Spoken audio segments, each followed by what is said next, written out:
Greetings, weary traveler. Come, warm yourself by the fire, and let us regale you with mighty tales, tales of adventure, tales of technical difficulties, and Tales of Tamriel.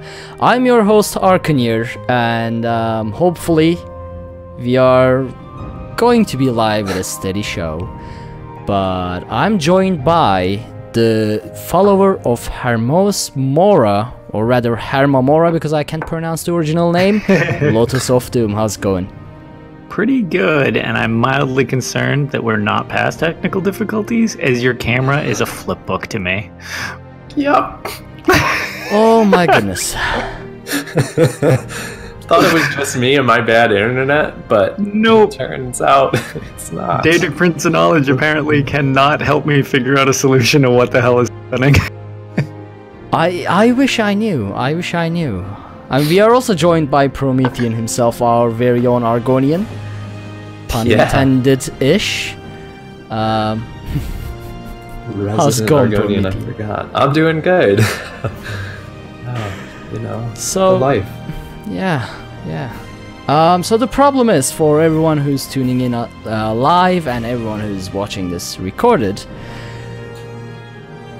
whenever I try streaming Tales of Tamriel, my internet decides that, well, I should not do that, and everything starts to go down.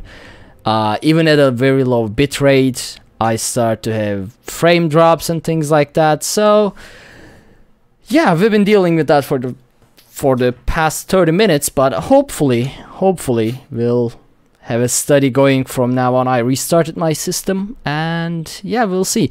If it's not fixed, I apologize to our live viewers, but the recorded version at least should be fine and available on all the places that, which is a lot, that you can find the show on.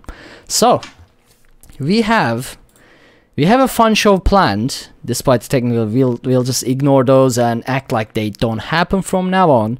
But we do have a fun show, and we do have some announcements, because this is episode 199, and the next one is a huge milestone. But before all that, we need to give a shout out to all our supporters, including Patreon, Twitch subs, and everyone who, well, basically helps spread the word. Two of our new Patreon supporters this month is Midnight Joker and John Dar. Thank you so very much for deciding to support us over at patreon.com/dungeoncrawlernetwork. There we go. And shout out to Cubby in chat, who actually, during our technical snafu, subbed with Twitch Prime. Glad to have all the chat room here as well, even though we had to restart the show several times. Thank you all for sticking around to and seeing us through this entire ordeal. And do let us know how the stream is doing now. Even though I see I'm dropping frames, maybe it's just Streamlabs faking it, hopefully. But that would be nice. Yeah, it looks like actually just working. The stream looks fine. And everybody seems I would to say hope it's so. fine, so I would hope so. Looks like we're doing good. Hopefully the live show is less of a dumpster fire now.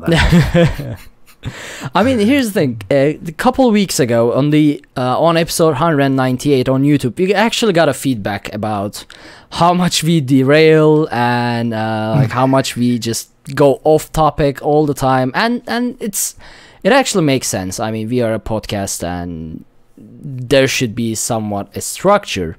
However, as you can see, it's sometimes directly out of our control. Yeah, it does not start easily. Yeah. Especially recently, I feel. Yeah. Honestly, yeah. I mean, I was streaming just an hour before this, and everything was fine. I streamed Elder Scrolls Online, Age of Empires, except Apex, that blew up. But but everything else was entirely fine, and as soon as I click go live on this channel, it's not Rest good. in peace. Yeah, I blame Aggelos and his love for Altmer getting in my way, but since he is not here, I do like the spirited 3-banner war going on in chat periodically as well. So A lot of accusations being thrown about those alliances. Yeah. I'm glad it's not mine being questioned. I would love to join, but because I have a mechanical keyboard, it would just make the editing of this show very, very difficult. So I'm just going to refrain from it and just tease Ag from here, since he's not available to respond. Tough but fair. Yeah. All right, well, let's try to get on track this time and do our best to get the show going in a structured way this time. First things first, obviously our news section, but we do have some announcements to make before we go into actual Elder Scrolls Online news. As you all know, the next episode is the 200th episode of Tales of Tamriel, and that's a huge milestone for all of us here. So we want to celebrate it as much as we can. In that sense, the episode 200 will be 2 weeks from now. To skip Bethesda Game Day, get all the news from there, and get Lotus back from Bethesda Game Day so he can be on the show and give us some time to prepare for it as well. What we will do in this 2 weeks gap is that we are going to do a bunch of giveaways on Twitter. So follow our Twitter at twitter.com/Tales of Tamriel. We have crown giveaways. These are not crown packs, but we'll basically gift you stuff. We have... Unfortunately, we don't have an Xbox player. So these will be on PC and PlayStation. We have a base game plus Morrowind Digital Collector's Edition and bunch of other stuff that we are planning to give away. So it will be a 2 weeks giveaway time. There will be polls. So basically, our Twitter will keep it active and try to give as much back as we can from there until the episode 200, and hopefully I'll probably do a bunch of test streams again to figure all this out, so we have a smooth episode 200, but we'll see about that. If nothing, I'll let Aggelos stream that for that week, so we'll make sure everything goes smoothly. There we go. I'm so excited. I know. Those giveaways I'm nervous. I'm nervous. It's a huge milestone. It is, but I think it's going to go super well. Yeah.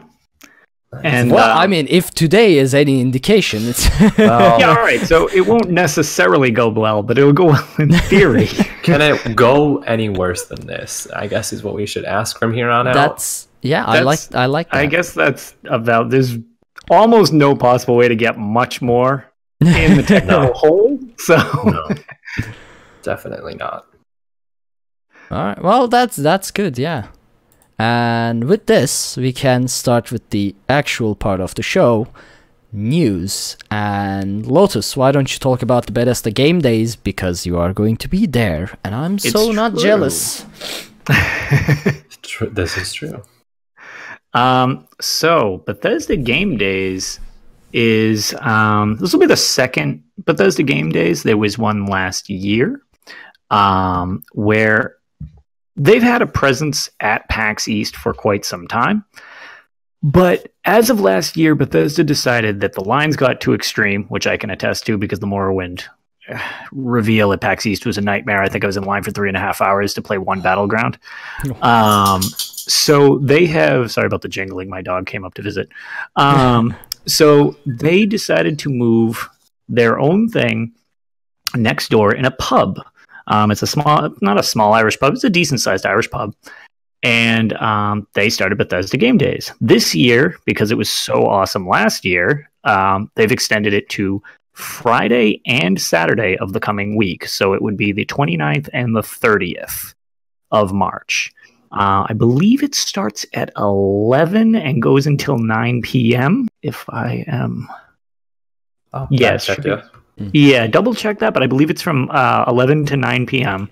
So it's a decently long thing. I can kind of give you a gauge as to what we did last year at it. The devs are there.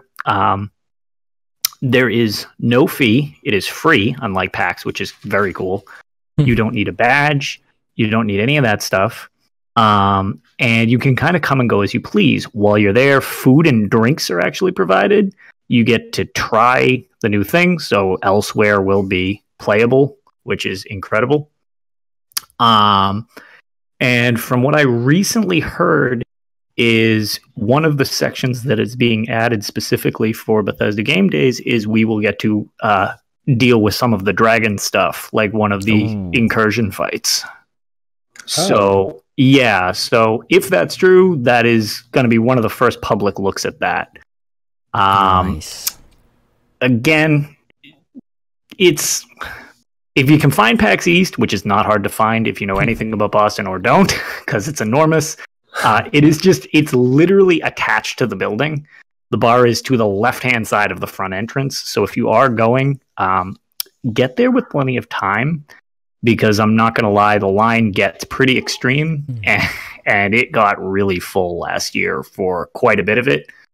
But yeah, I will be there for the 25th anniversary panel on Friday. I believe it's at 3:30, if I'm correct, on when that panel starts, which will have Todd Howard and such there speaking. And then I'll mostly be at PAX East on Friday, but Saturday I intend to just kind of be at the Bethesda Game Days for the majority of the day. So if anybody is there and sees me, feel free to say hi. I changed my profile picture on Twitter so people would actually know who I am if you don't watch the live show, which got some pretty great responses.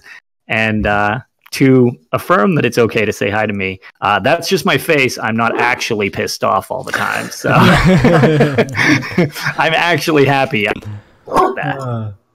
Yeah. I'm sorry. The time is 1:30 to 9 p.m. Yep. So fantastic. Yeah. So I was a little off. The number one was in. Just you were like really closer than I was, because I couldn't have even given you a time. So the other thing that is super cool that they're streaming all the events. And if you're on PC, you can get the drops for them, and we're going to get a pet. But if you're on console, you just have to log in over the 24-hour period, and you'll get the pet and the crown crates. Which again, also be much better than last year, where you had to like be on during that and be on during the live stream, which was like a 2-hour window in the middle of a Friday, so nobody could do it. Right. There's also giveaways. All of this is detailed on there. They got 2 Elsewhere consoles, like they did the Somerset ones. So. And Ag being the winner of last year's, those things are so awesome looking. The artwork on those is just as nice as the crazy artwork in game. Yeah. I mean, think about it. Ag gave me a hard time over the Somerset shirt that I won, but he won the Somerset PlayStation. So true. It shows who's more elven. Well, look at it this way. Elven as a message, and console peasant. I was a message from Ag, since I've got the chat up. So as founder of the Dungeon Crawler Network, he wanted to pass along the message of he actually has admitted to loving Altmer, since you yourself are an Altmer and you're his friend. Wow. Wait. But, I mean... This is a trap. How am I supposed to feel and respond now? Do I get angry or do I get... No. Exactly. It's both touching and insulting. It's really he cornered the perfect play. He cornered me. He did. Okay, show's over. I need to think on this. And that's where you're out. I need to sit down and meditate on this, like in the Witcher series. So you can figure out the appropriate response. Yeah. Fair. Super fair. Oh man. And thrown off the rails. There we go. See, this is how it happens. We are innocent of this crime, and we are not Khajiits. That's true. We don't really have any Khajiit fans. Well, I'm not opposed to them. I mean, Promethean is a Khajiit fan, I believe. No, he's... Actually, I have... Everyone loves them, and I am excited for Elsewhere, but there's plenty of other places I would have rather gone. Like Didn't you? I have never played a Khajiit and will never play a Khajiit. It's just not my thing. Yeah, you're not universal beast race fan. You're just a fan of the Argonians. Just the lizards. Yeah, just Didn't the lizards. you just say you're a fan of Khamira in the pre-show? Oh, yeah, okay. Yeah, I think everybody, it's a that's Khajiit. like the internet's new favorite character. She's pretty cool. Yeah. I'm just going to throw that out there. But she's a Khajiit, so that by association, that makes you a Khajiit fan. I'm still waiting for them to... I'm sorry, I got cornered by Aggelos, so I had to corner someone else. I'm still waiting for them to come to their senses and realize the Dominion is not the right choice and that they've been tricked. So I'd be fine with letting them join the correct side. Yeah, I mean they're I don't have enough. a problem with Khajiits. Yeah, per se. exactly. Yeah, as long as they don't steal my stuff, it's fine. Yeah. All right, well, let's move on with our second part of news, which is the Jester's Festival event, which is actually started today. No, not today, yesterday. Yeah. Well, I missed yesterday it. at like 10 Eastern or whatever it was. Yeah, 10 a.m. EDT, which I don't know what it stands for, but Eastern Daylight Savings Time, maybe? Exactly. Okay. Eastern Daylight Time. So it started Thursday, March 21, 10 a.m. and it will go until April 2nd. So it's a almost 2 weeks long event.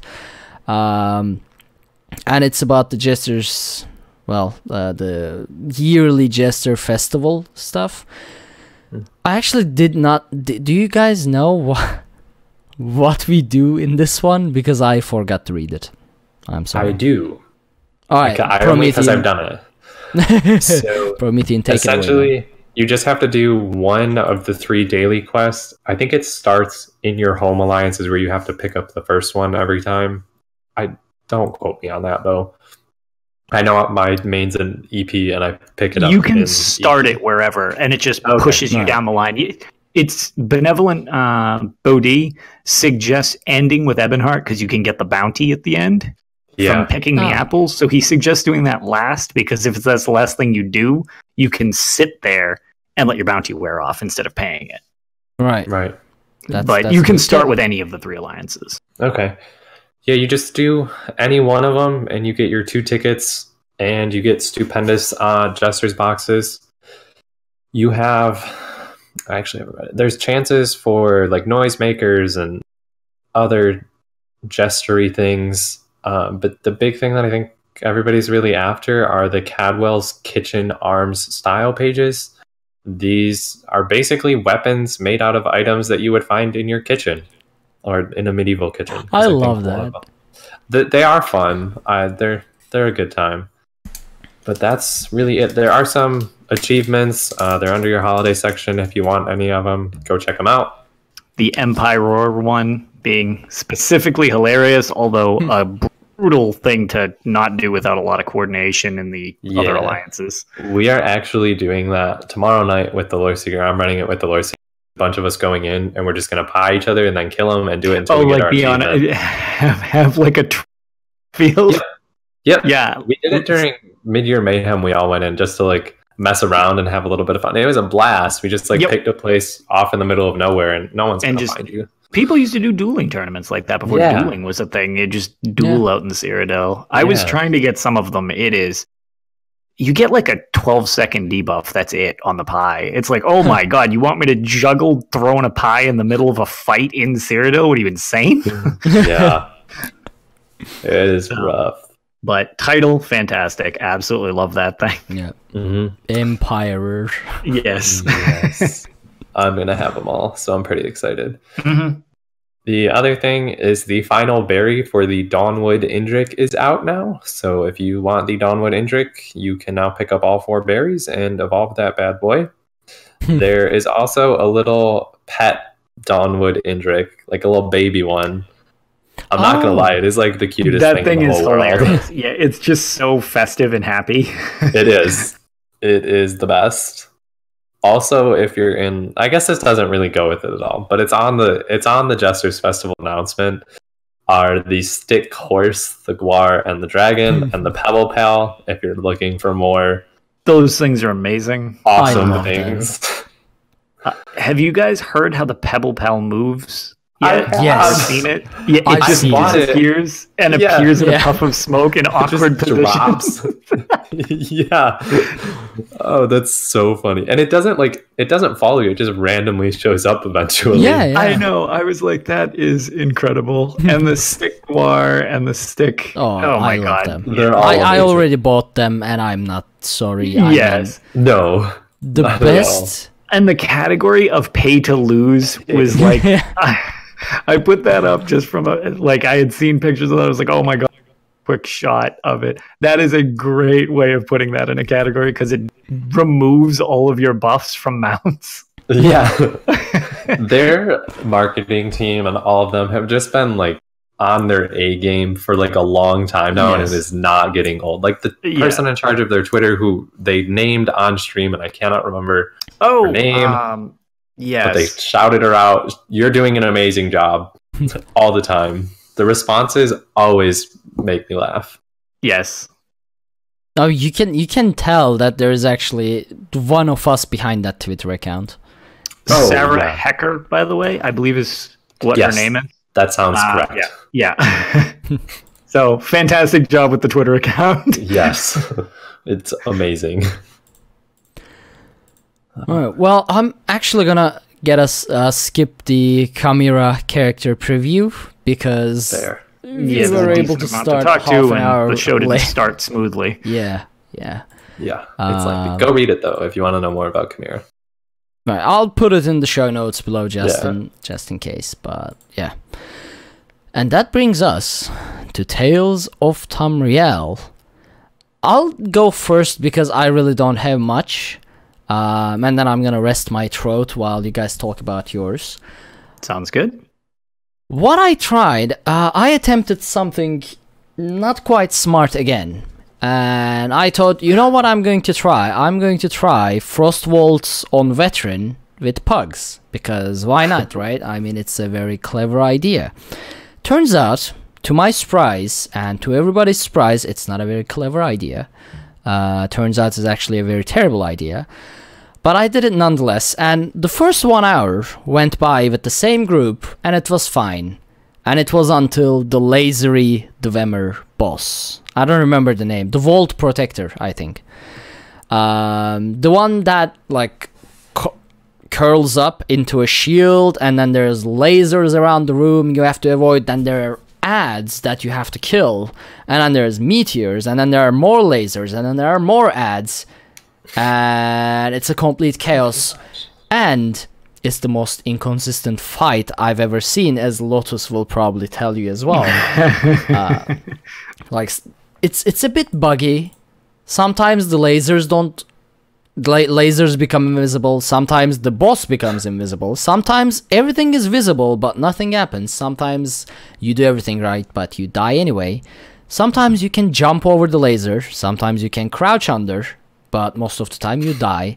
So there's really no logic to it. And when you are doing it with pugs without voice comms or anything, and they weren't even talking? No. It's a pure pug group. I love doing that challenge. Every new DLC, every new dungeon DLC, I try it once. I did it with Bloodroot Forge, I did it with Cradle of Shadows, and now I did it with Frost Waltz. Out of all of those, like, Cradle of Shadows is doable with a pug and no communication. That's true. Do you remember, though, not to go too back into Cradle of Shadows, but do you guys remember it got nicknamed, I think it was not just our group that used to give it this stupid name, the Drano Slide, where when the bombs would start dropping from the statue, he would go in to do the stun move that he does?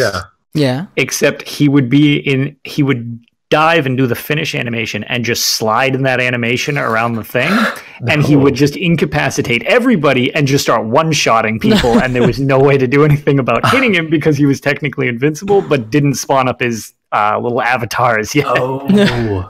Yeah, that I didn't know launched, that. It was like, wow, this is real hard, and they fixed whatever it was, and I was like, oh, wait, never mind, this dungeon's great. What was that about?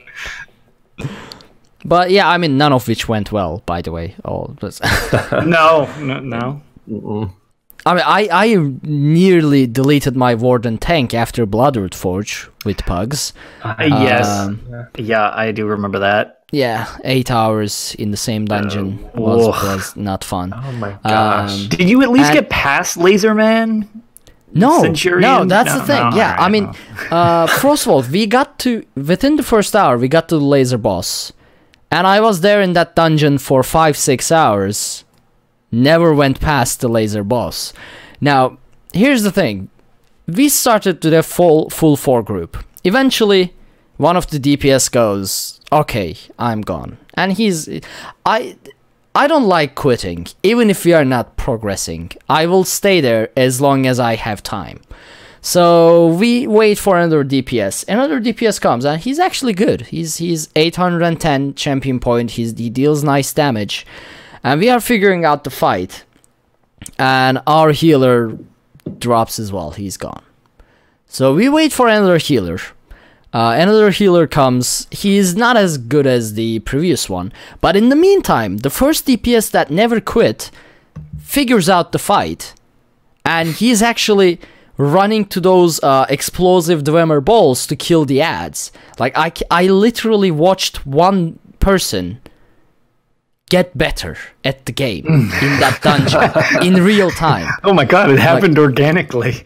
Yeah, I like as we play, like as hours passed, he's the only DPS that stayed on from the start to the end. Or no, he joined later on and then he never quit up until we decided to call it. Okay. But like he got better over time. He wasn't max champion point. He was like 300, 400 something, if I remember correctly. But that's even more impressive that dude's sticking really in there nice. And being like mid-range CP. That's savage. Well, you can't even get into the vet ones until you're 300. Yeah, you can't. So that dude went all in. Yeah. Just give me the hardest thing you got. Like, all right. And then like we lost another healer, and this just went on like every time. This group rotated so many times, except that one DPS. Every time the laser phase would start, everybody else dies except me. And not because of the lasers. That's the thing. You know how Dwemers shoot you a ball like AoE, like a directional AoE. Yeah. It kills everyone. I'm the only one that survives that. And like I give damage shields, I give barrier, I heal, Earthgore is there, my battalion defender is healing people, our healer is healing people, but everybody dies nonetheless. Everybody's dying anyways. Yeah, well, those lightning those hit hard. Like I did notice they do hit hard, even to like my team. They're no joke. Nope. If you're not pretty well and topped off, or you have real low resistances, man, you don't want to screw with those things because beyond the stun, they hit like a truck. I mean, I'm not just talking about those explosive balls, by the way. The one attack that the Dwemer Sapphires shoot. Right. I mean, it's kind of like that crossbow thing, except it goes across the ground, is what you're referring to, right? For the other attack? Yeah. Yep. Oh, it's the one from Maelstrom that always gets me. Yes. Did you happen to notice, did it happen to be charged? Like, did a spider get over to it? Because it does way more damage if the spider gets over to it. It will charge it up. If you actually look at it, it starts glowing with that, like, frost color. Yeah. And that means it's overcharged. Yeah, but here's the thing. Harder. There is no way of controlling that because I am the only one who runs and explodes the electric balls to kill ads because the DPS is not high enough to kill the ads on their own. Right. So what I do is like I see the Dwemer Sapphire at the corner and I see a ball spawning next to it. At the same time, the lasers are coming. So I run there, pop a potion, jump into the ball, explode, get stunned, break free, run back to the boss with a dodge roll, and it's like, survive the laser. And I'm doing all this, like, go back and forth, res everybody, kill things, res everybody, kill things, res everybody, kill things. But it's just not happening? Well, it's brutal because you can't pull them either. Like, you can't chain the adds in this fight, which is, like, really just, that is rough. I mean, eventually that 1 DPS started doing that as well. Like, started jumping on the electric balls to kill adds as well. And I was like, watching, you know, a kid grow, it's like, oh my god, he's doing it. So proud he figured it out. Eventually, the healer also left, and we are like 2 DPS, 1 tank. And I went, you know what, just for fun of it, just for the fun of it, we are in queue anyway, let's try it. We dropped the boss down to 8%. 2 DPS, no healer. And then we died. And it was like, what? How? Why did this happen? And we tried it again, 16%. Lot more than when we had healer. And then I figured, when there's a healer, the pug DPS, they let go.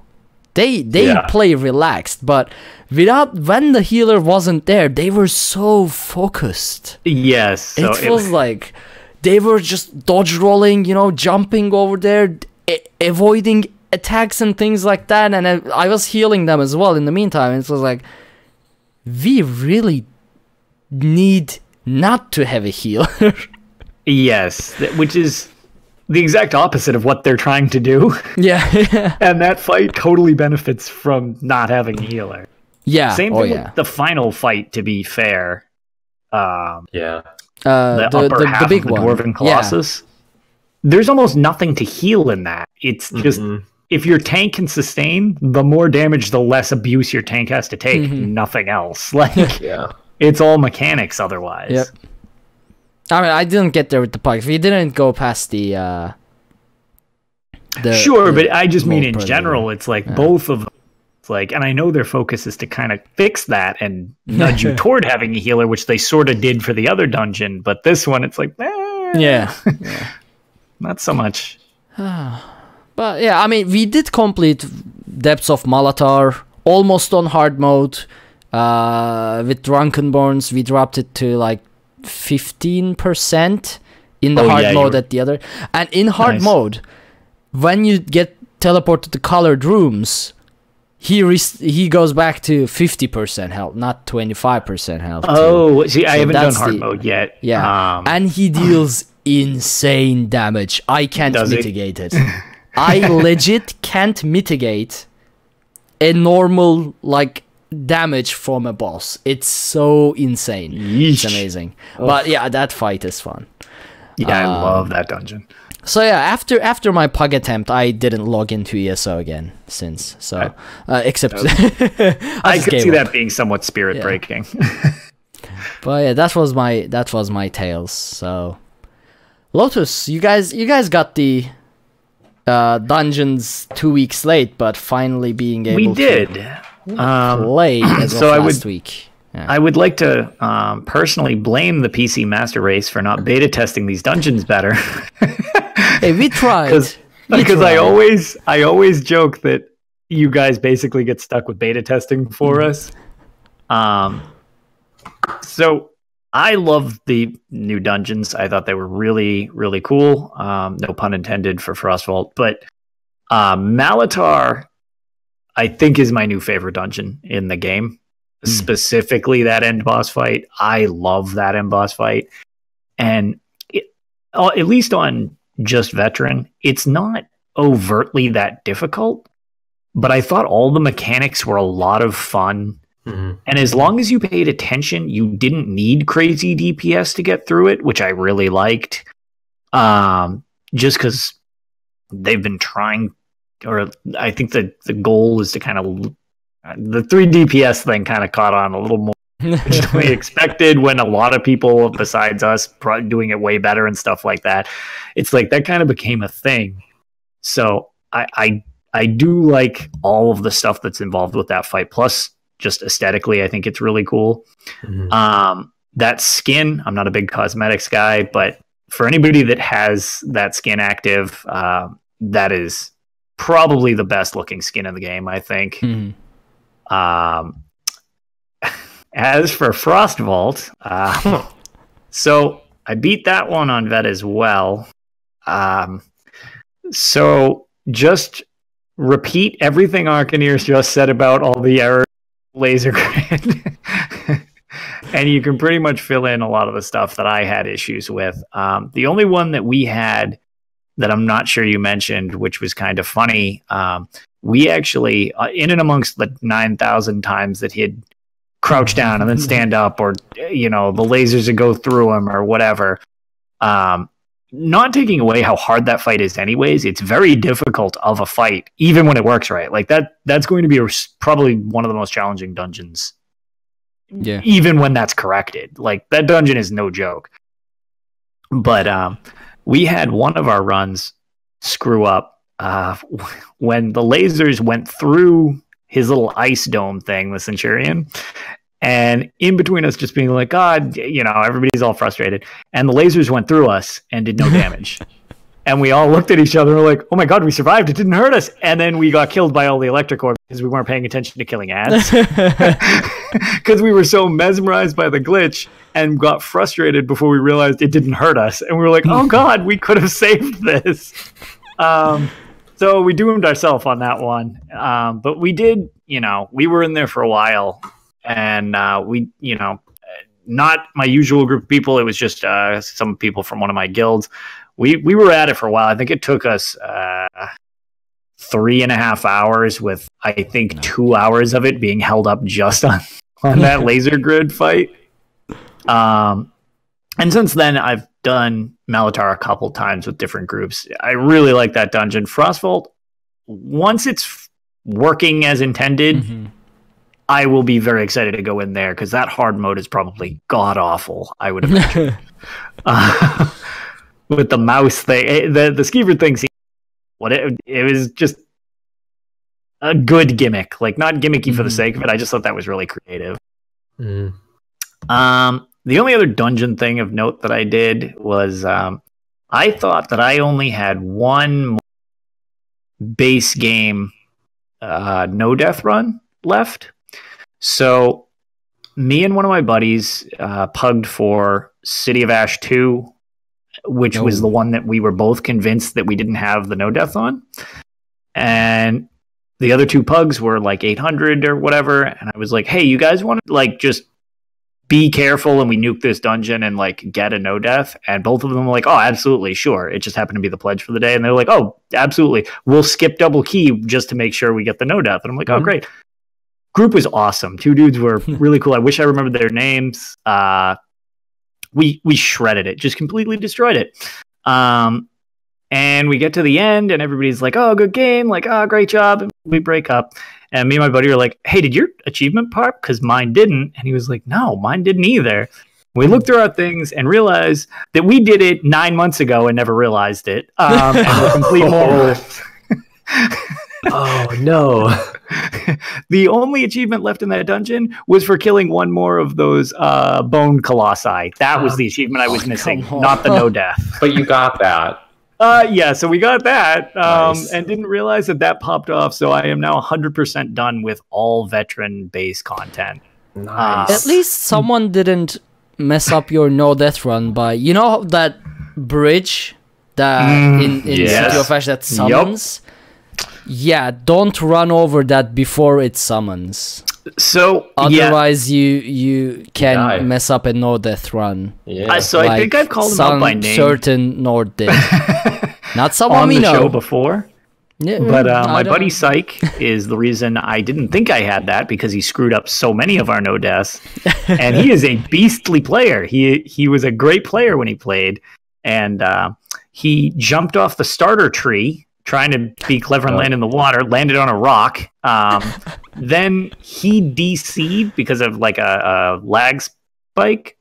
Right. And we continued the dungeon. He joins back up with us at the first boss fight. We go through the rest of the dungeon, whatever, and we're like, thanks for screwing up the no death. And he's like, so it didn't process that I died and I just got the achievement. Sorry, guys. And none of the rest of us got it because we were in there the whole time. So we were like, that's cool. You're a great human being. But yeah, he also tried to jump the bridge once, and I remember he got squished actually in between the rock formations. And usually you fall and die, but I guess, I don't know if you can still do it. I should probably try it on stream or something just to see if it's still a thing. He couldn't die, but he couldn't move either. He was literally running in the bridge because it formed around him, so he couldn't drop into the pit. He was just stuck in the thing where it would normally be a bridge. So he's basically clipped into geometry and had to teleport out of the dungeon to do anything. So I've seen two things happen with that. One is it teleports you back up. Like it's like, nope, you can't do that. I wonder if it's a fix. Or it glitches, Maybe. and I've seen people fall like all the way and don't die, and then they're just stuck. And you're like, they're just stuck down there, and they're just kind of like, cool. That's great. So there's funny stuff with that bridge. That's nice. And then the other thing that I did, I've done some Jester's Festival stuff. I don't really talk too much about. I want the stuff. I want to be done with Jester's Festival. I don't like the quests. They're too long. I don't dislike the quests, I guess. I don't like them as repeatables, I should say. Yeah. I like them once, maybe even twice, but I can't do those every day. Too long. I could do all 9 of the or 8 of the New Life ones in the time it takes me to get through these 3 quests. Specifically both the Delve clears, because all the things are dead. Yeah. So like I can't kill anything to get the items I need. But either way, the event's fine. This one's not particularly my taste. So I've just been screwing around with that a little bit. But my final bit that I did since last time was I finally decided, since the running joke has been we can't stay on topic with Murkmire, I said the hell with it and I went into Murkmire. Yeah. Yes. And I will say I really think that zone is like super well designed. It looks awesome. Yes. And I have this thing about the music in there. It is so cool. I love the music. Yes. I just like go and hang out there because like it's so awesome. Hollow, like wind chime things and everything. Yes. Oh my god. Fantastic. I've only done one of the stories and I don't want to get into it because spoil stuff. It involves the Shadow Tribe. So if you played it, you probably know what I'm talking about. I forget their exact name, but basically the Shadow Tribe, whatever they're called. That quest was pretty cool. But the only other thing is I kind of went around and just explored. I did the giant calendar collection thing. That was fun while I was just exploring around the world and stuff like that. But the one thing of note that I wanted to say about Murkmire is their take on world bosses and the daily delves that you do for the repeatables. They have variations now. So it's not just go kill this world boss, come back and drop it off, and here's your coffer. Usually it was always like, also collect this garbage that's on the ground, or put these people to rest, or light this candle, whatever the case. It changes. Each boss seems to have 3 different side objectives as well as the boss itself. And since there's 2 bosses, there's essentially 6 repeatables for each thing. And they're very similar, but it's just enough of a change that you don't feel like you're doing literally only one of 2 things. Which I really like. That's a good way of adding a feeling of variety. I mean, exactly. And it's not a huge difference, but you traveled a little different areas, some different stuff. I really liked it a lot. And the other benefit is if you're doing it in a group, you can all share the different variations. So you can do like 6 dailies in one day, which is real cool.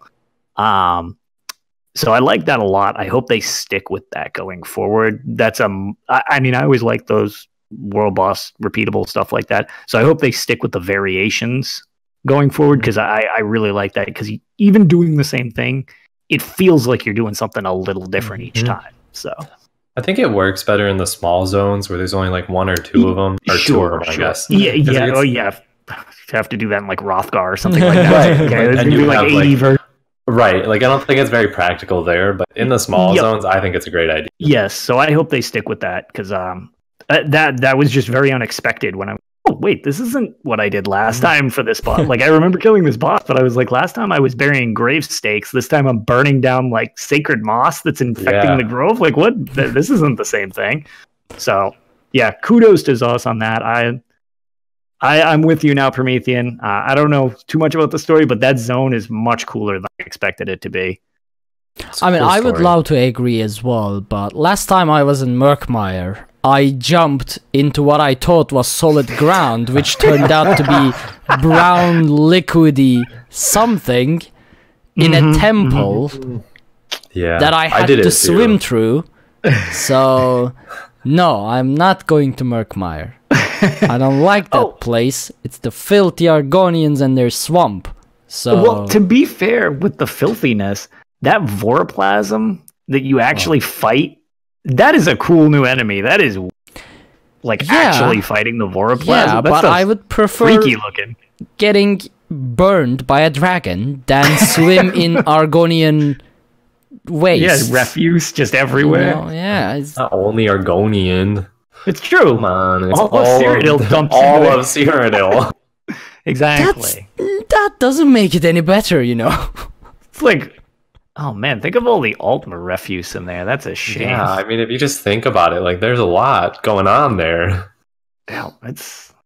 I hate you guys. So what have you been up to, Promethean? Yes, I've actually got. I'm gonna start off with the really not so hot thing. There's a really, and I don't know if they fixed it because we haven't been back yet. There's a really awful Depths of Malatar bug that I was like, oh, this is a bug. And then people were like, oh, it's not. And I was like, okay, it's not. And then I like thought about it again. And I was like, no, it is. What happens is when you're fighting the king that splits, we were having this issue where we would get him to split and then we would break each of the shields on the guys, which is like, so we're doing good. But then all 4 of them would disappear. And like it would just be this continuous cycle. So we damage him to like 89, and then we were just stuck at 89, and we'd have to wipe and restart. And it happened several times. We were probably fighting him for a good like 5 to 10 minutes before I was like, something's like, this is not going the way that it's supposed to. Like, there's no damage being done. And I was like, I know I'm healing Thariah. Like, I know her shield. I know she's living. So we haven't been back yet, so I hope that's fixed. Otherwise, I'm not getting the skin quite just yet, but I would love it. That fight, even without a bug, that fight was difficult. I mean, we were in there with Drunkenborns, which is generally like, we never really get stuck at a boss like that, unless I am too sleepy to do my job, but I mean, it was difficult. It was chaotic. And that's one of the most fun I had in completing a fight, because it was satisfactory. Yeah, when we were doing the dungeon, like up until that point, and then at that point, like me as a healer, I was like, I'm letting the entire group down, and that never happens. And so I felt awful. But up until that point, I was like, Depths of Malatar is the most fun I've had in the dungeon in ages. Like at every boss, I love that place. I was just having a blast. The Weeping Woman or whatever, where there's all the blizzards going on. I was like, this is so much fun. That's intense. And then getting like Palpatine lightning by the one. Oh man, having Palpatine lightning. That's like all I can think of, because it happens in Dragonstar Arena too. And when it happened the first time, I was like, oh my gosh! And it's a stun. So much fun. So I was also doing Jester's Festival dailies the past 2 days. I also agree that they're a little bit longer than I would like. Yeah, they're not bad. They're just that is rough to do every day. Like, yeah, it's got to be less than an hour to chew through those, and that is tough to do in less than an hour. Yeah, there's only 3, especially with the load times too. Like the load times are just not helping. I ran Frostfall. I was originally going to do both the dungeons. Because part of me is far too lazy to upgrade my gear to purple, but I finally caved and just started farming my Icy Conjurer gear for my Warden, which was fun. That's going well.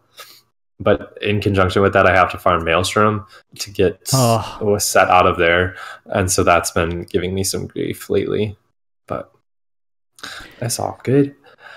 I made it to 106 of the Murkmire dailies And at that point, I finally got my last swamp jelly. So I have all 4 colors. I've been like collecting them. So I feel like I need to display them like they do in Murkmire. There's a quest if you've done it. 106 times you repeated the same thing. And didn't get all 7 pieces. I don't think I've done the same thing 106 times since beginning of Elder Scrolls Online. I am very close to 152. I think I need to do it 3 or 4 more days and I'll have 150. Yeah, that was... Oh, God. Zoss, I love you guys. Please never do anything that requires that many.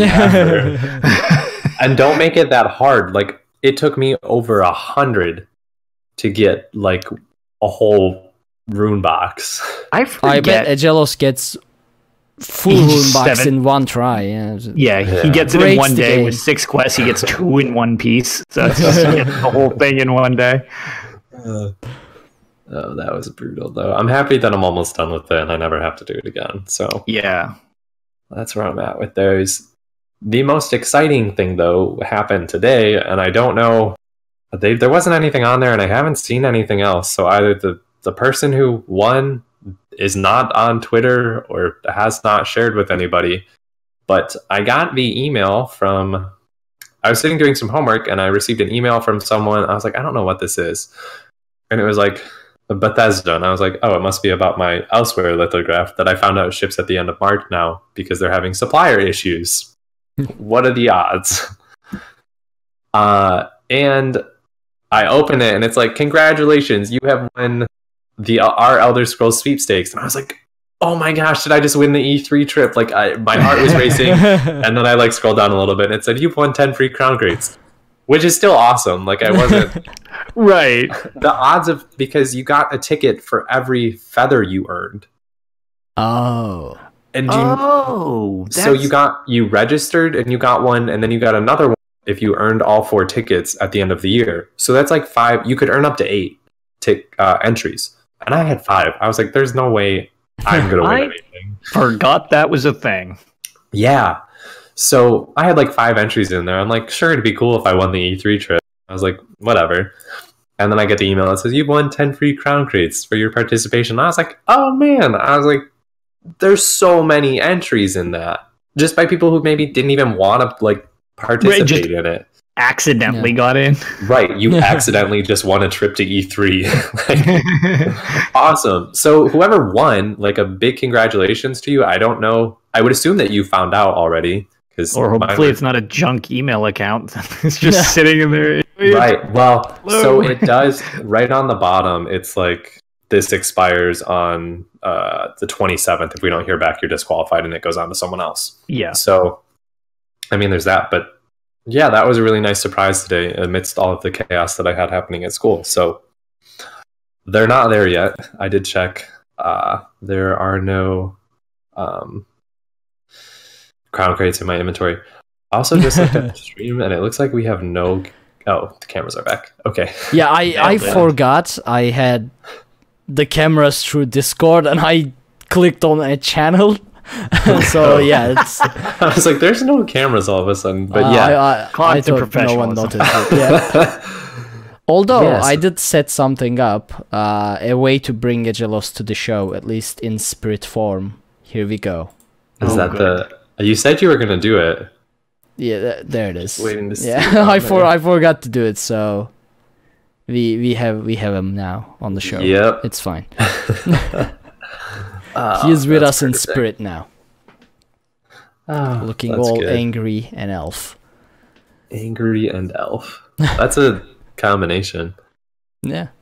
For our audio-only version listeners, there is now a Elder Scrolls Online Ultimate character face where Aggelos would have been. So incredible. It's all fine. Yeah. This is all part of the plan. Yeah. So those are my tales. All right. Well, see, this week we had good amount of tales. That's always nice. That is always good. Mm-hmm. That said, let's see if we are missing anything. Doesn't seem like it.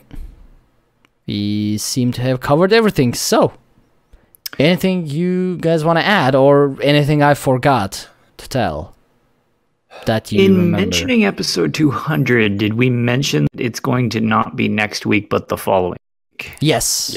Okay, then never mind. Actually, hold on. So it's So next weekend is Bethesda Game Days, right? Yeah. So you are gonna return on Saturday night. Correct. I should be back. Yes, I should be back Saturday night. We could possibly record on Sunday. Maybe. Possibly. I don't know if this is like just something that this might be post show, but like we could totally like wait because the Elsewhere NDA will be lifted. Oh, there's that as well. Oh, that's a good point. So we're gonna have like a week of gameplay that we can like discuss. Oh. Yeah, that makes sense. We'll probably do. Yeah. We'll see when. We'll see then, but it's definitely won't be on next Friday. It won't be the usual time. Yeah. And this will probably be the usual time, 8 p.m. Eastern. The reason for that is, so when the US was in daylight savings time and Turkey doesn't do it. We are stuck forever in summertime. So during winter, I have 8-hour difference with everybody else. So doing the show at 10, 11 p.m. was good because I could wake up at 5, 6 a.m. and do the show. But now that they are no longer doing daylight saving time, the time difference dropped back to 7 hours. So if you were to do the show at 10 p.m., that's 5 a.m. and I have to wake up at 4 a.m. And I'd rather not sleep until 3 a.m. and do the show at 8 p.m. Eastern than to wake up at 4 a.m. my time. So, but also, like, doing the show at 10, 11 p.m. Eastern, everybody else is sleepy as well. I mean, I just woke up, so I'm sleepy. They've been awake for God knows how long, so they are sleepy. Yeah, so 5 a.m. is my usual weekday ritual, so I've been at usually when we record 5 a.m. from the previous morning for me. So 8 p.m. we'll see. We'll give it a couple shots and see how it fares for everybody else. And yeah, I mean, it's a good live show turnout as well, I guess, being a bit more early. So yeah, sounds like a plan in our heads at this point, but yeah. Stay tuned. We'll keep you informed the best we can as soon as we can. Yep. And don't forget to follow twitter.com/Tales of Tamriel for the week giveaways that will happen throughout the next 2 weeks in celebration of both Elder Scrolls Online anniversary, because when we do the next show, it'll be the anniversary of Elder Scrolls Online and our 200th episode, so it will be like we'll try to have a festive and celebratory week, if that's even a word. I don't know. Not sure. It is. You got this. Good. There we go.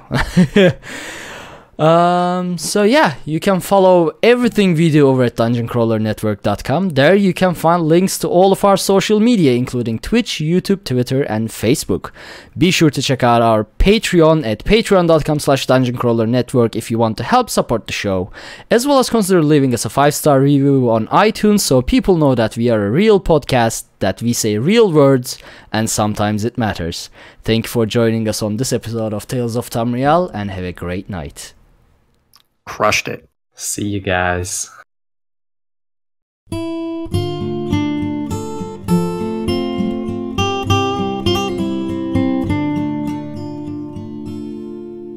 When Akatosh slew Lorcan, he ripped his heart right out. He hurled it across Tamriel, and the heart was heard to shout, red diamond, the heart and soul of men. Red diamond, protect us till the end. The laughing heart sprayed blood afar, a gout on Seer it fell, and like a dart shot to its mark down in an alien well. Magicka fused the Lorcan blood to crystal red and strong. Then wild elves cut and polished it down to chimel at a ball. Red diamond, the heart and soul of men. Red diamond, protect us till the end. When elves lost Nirn to men, Akatosh gave the stone to Saint Alesh in token of her right to sit the throne. Red diamond, the heart and soul of men. Red diamond, protect us till the end. Red diamond, protect us till the end.